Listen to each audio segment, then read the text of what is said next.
लहरों के डर से नौकाएं पार नहीं होती, लहरों के डर से नौकाएं पार नहीं होती, और कोशिश करने वालों की कभी हार नहीं होती। नमस्कार प्यारे बच्चों, देखो एक बहुत अच्छी लेटेस्ट अपडेट। लगभग तो बच्चे जागरूक हैं, सोशल मीडिया का दौर है, ठीक है।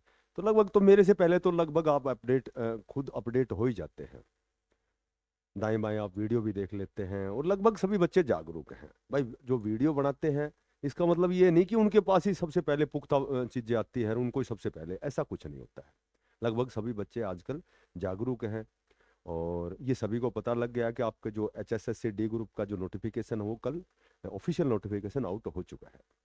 और उसमें अभी पदों का नहीं पता है, क्योंकि पद तो बाद में विभागीय स्तर पर कितने पद कहाँ रिक्त हैं, क्योंकि सभी को पता है कि मैंने बताया, कई बार बताता हूँ कि D ग्रुप, क्लर्क, ये तो लगभग हर डिपार्टमेंट में चाहिए। तो इसकी सीटें, इनकी जो वैकेंसीज हैं वो बहुत लॉट ऑफ नंबर वैकेंसी जो हैं वो वैकेंट होती हैं।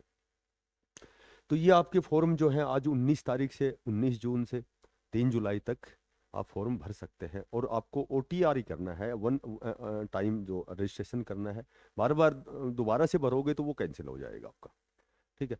तो अब यहाँ यहाँ यहाँ थोड़ी सी छोटी सी संक्षिप्त सी एक वीडियो है कि भाई आपको डॉक्यूमेंट्स कौन से किस तारीख के चाहिए, और बात करें आपको फॉर्म कैसे भरना है, त्रुटियां ना हो ताकि हमें पछताना पड़े, क्योंकि ऐसा CET में भी अमूमन बच्चों के साथ होता है, गलतियां होती हैं बार बार कई बार हमें अवसर मिलते हैं दोबारा से फॉर्म भरने के, कई बार नहीं मिलते हैं। तो बार बार फॉर्म भरने के लिए आप इंतजार करते हैं, जैसे अभी एस्टेट के लिए कि दोबारा से एक बार रीओपन हो जाएं, तो वो माइनर मिस्टेक त्रुटियां हो जाती हैं, ठीक है, करेक्शन के लिए। तो उसी के ऊपर एक छोटी सी वीडियो है। सबसे पहले जब हम बात करते हैं, जब भी आप फॉर्म भरते हैं, देखो जब भी आप फॉर्म भरते हैं तो भाई जर्नल, एक जर्नल कैंडिडेट है वो तो अनरिजर्व जो कैंडिडेट है वो तो उसके लिए तो हमारे स्टेट की डोमिसाइल चाहिए, आधार कार्ड होना चाहिए, पासपोर्ट फोटो हो, ठीक है, उसके हस्ताक्षर हों, तो ये सारी चीजें उसके लिए। तो बाकी जिनकी बात करें, हम OBC की सर्टिफिकेट की बात करें, ठीक है। उसके बाद SC में 2 सब कैटेगरियां बनाई गई थी, कौन कौन सी, OSC DSC बनाई गई थी।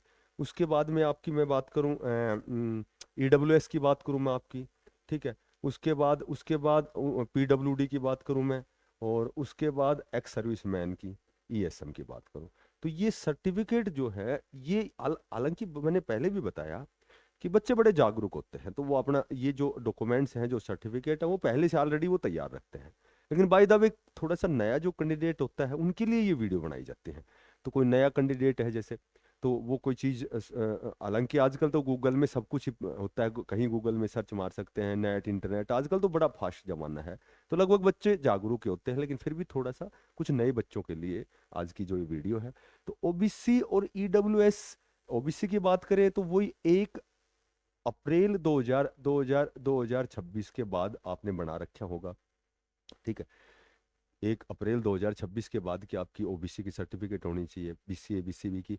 अच्छा, EWS की बात करें तो देखो same as it is date mention 1/4/2026 के बाद की होनी चाहिए। और उसके बाद में जो आपकी EWS की है वो सेंट्रल लेवल की कंसिडर नहीं की जाएगी, वो स्टेट की होनी चाहिए। कई बार क्या है कि हमारे पास सेंट्रल लेवल का EWS होता है, तो वो नहीं माना जाएगा हरियाणा में। जब आप HSSC HPSC की भर्तियां जब यहाँ आप फॉर्म फिलअप करते हैं तो आपके पास हरियाणा की होनी चाहिए। OSC DSC की बात करें तो 13 नवंबर जो है, 13 नवंबर 2024 को ये डिवाइडेशन किया गया था, SC को 2 पार्टों में, 50-50% देख करके OSC DSC में। तो इसके बाद की जो भी सर्टिफिकेट है तो वो सारी मान्य है, बशर्ते कि वो जो आपका आवेदन करने का जो लास्ट दिन है 3 जुलाई है, तब तक वो बनी होनी चाहिए, ठीक है। उसके बाद PWD की सारी सर्टिफिकेट कंसिडर की जाती हैं, और वो जो सर्टिफिकेट है आपकी वो 3 जुलाई तक आपकी बनी होनी चाहिए, उसके बाद मानी नहीं जाएगी, ठीक है। ESM की बात करते हैं तो ESM, एक तो स्वयं ESM होता है, एक DESM होता है।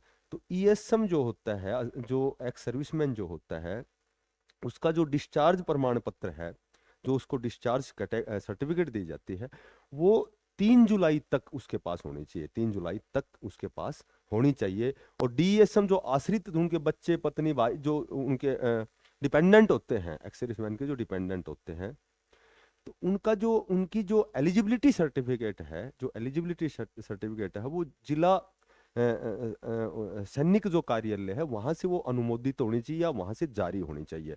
और वो सर्टिफिकेट आपकी आपकी 3 जुलाई से पहले पहले होनी चाहिए।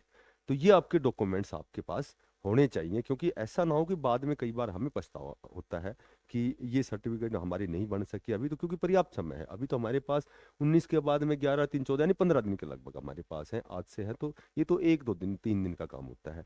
तो ये कम से कम ओरिजिनल, कई बार क्या होता है हम आनन फानन में जल्दबाजी में फॉर्म भर देते हैं, ठीक है, और बाद में सोचते हैं कि दोबारा से पोर्टल खुले हम इसको ठीक करें, जैसे ओएससी डीएससी का लिए पोर्टल खोला गया था। तो या तो ऐसा हो कि जब सर्टिफिकेट हमारे पास नहीं है तो फिर गलत ना भर करके किसी दूसरी सर्टिफिकेट को गलत तरीके से भरने की बजाय, क्योंकि बाद में फिर वो है वो उनकी वो कैंडिडेचर जो है वो रद्द हो जाती है।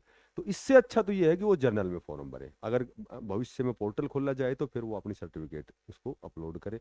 बाकी फिलहाल तो ओरिजिनल तरीके से आपको फॉर्म भरने हैं। ऐसी बहुत से ऐसे एग्जाम्पल हैं जो कई बार दिक्कत होती है। अब यहाँ यहाँ फॉर्म कैसे भरा जाए? देखो, फॉर्म भरने की मैंने वो उतारी थी उसमें। सबसे पहले तो आपको क्या करना है, एचएसएससी की सबसे पहले आपको वेबसाइट पे जाना है। उसके बाद वन टाइम रजिस्ट्रेशन यानी ओटीआर करना है आपको। ओटीआर करने के बाद फिर आपको जो आपका फॉर्म है उस पर आपकी जो भी व्यक्तिगत जो भी शैक्षणिक योग्यताएं हैं या जो भी, उसको ध्यानपूर्वक आपको फॉर्म को भरना है, फिलअप करना है। फॉर्म को भरने के बाद आपको क्या करना है, उस पर जो भी आपके डॉक्यूमेंट्स हैं, जो भी सर्टिफिकेट है, जो आपके दस्तावेज हैं, वो डाउनलोड करने हैं, उस पर अपलोड करने हैं। उसके बाद आपका जो आवेदन शुल्क है, आवेदन शुल्क तो शायद इसमें है ही नहीं, क्योंकि आवेदन शुल्क तो जिसने सीईटी 2025 का एग्जाम दिया था तो शायद उनके लिए फीस नहीं है, ठीक है, जहां तक मुझे जानकारी है। तो उसमें ऑनलाइन आपको यदि आवेदन है तो उसको ऑनलाइन जमा करना होता है। उसके बाद जो आपका आवेदन फार्म जो आपने बिल्कुल बढ़िया तरीके से सही स्टिक जानकारी के साथ भरा है, तो उस फॉर्म को आपको सबमिट करना है और लास्ट में आपको उसका प्रिंट आउट सुरक्षित रखना है।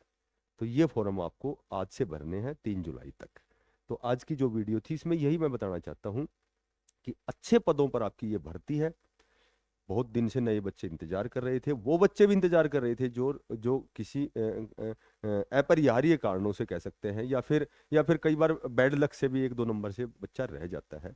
तो वो भी देखो, डी ग्रुप की जो भर्ती है वो हर साल नहीं होती है। 2018 में हुई, उसके बाद 5 साल बाद 2023 में आई, 24 में सिलेक्शन हुआ, उसके बाद अब ये 26 में आई है, ठीक है। तो आगे फिर ये 4-4 साल बाद भी लगाएंगे या 5 साल बाद लगाएंगे। तो लगभग ये जो आपकी भर्ती है ये अब जाके 30-31 में आएगी। तो देखो, अब इतना समय किसी के पास नहीं है, इतना समय नहीं है, क्योंकि बहुत जल्दी जल्दी कोई भर्तियां नहीं हो रही है। बहुत बच्चे बेरोजगार हैं, बहुत ज्यादा बच्चे हैं, पढ़ पढ़ के भी बोर हो चुके हैं, कोचिंग भी करके स्वाध्याय भी कर रहे हैं, लाइब्रेरी में भी जा रहे हैं। तो एक बहुत लंबा पीरियड होता है 3-4 साल बाद। तो ये जो अवसर है इसको भुनाना है आपको, और पूरी मेहनत और मशक्कत के साथ तुम्हें संकल्पकृत होकर, दृढ़ निश्चयी होकर उस दिशा में तुम्हें प्रयास करना है। तो आज की यही अपडेट थी। यदि वीडियो अच्छी लगे तो कृपया करके इसको सब्सक्राइब करें। अभी हाल जस्ट हमने मैथ की क्लास ली है, बहुत अच्छे लेवल की क्लास से है, एक जगह प्लेलिस्ट में आपको मिलेंगी। एक लास्ट क्लास एडवांस मैथ की और अलजेब्रा की बची हुई है, एक बड़ी मैराथन। बाकी लगभग अंगणित का जितने भी टॉपिक हैं सारे हमने अलग अलग टॉपिक के हिसाब से पढ़ाए हैं। फ्री ऑफ कॉस्ट हमारी क्लास से होती हैं, आप पढ़ के देखना, आपको कुछ न कुछ नया सीखने को मिलेगा। तो जो भी साथी नए हैं, बच्चे नए हैं, चैनल को जरूर सब्सक्राइब करें, ज़्यादा से ज़्यादा इसको शेयर करें। फिर मिलते हैं नई अपडेट के साथ, तब तक के लिए सभी को बेस्ट ऑफ लक, सभी को धन्यवाद, राम राम।